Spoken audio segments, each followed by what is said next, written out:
মাহফিল যারা আয়োজন করেছেন আপনারা শুনবেন কথাগুলো, কারণ আমি যে জায়গা থেকে আসছি ওই জায়গাতেই গাউসিয়া কমিটি সৃষ্টি হয়েছে।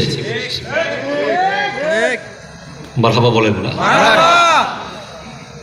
Jamia Ahmadiyya Sunni Aliya, one of the biggest Islamic research centre in whole Asia, যেখানে 10,000 ছাত্র আছে এখন, 10,000, এবং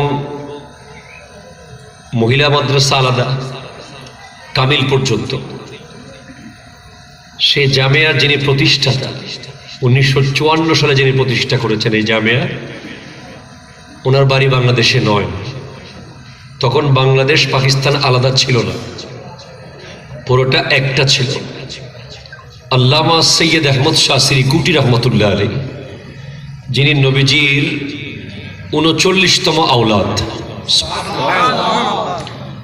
উনি কথা হবে না, হ্যালো, এক্সকিউজ মি, কথা হবে না।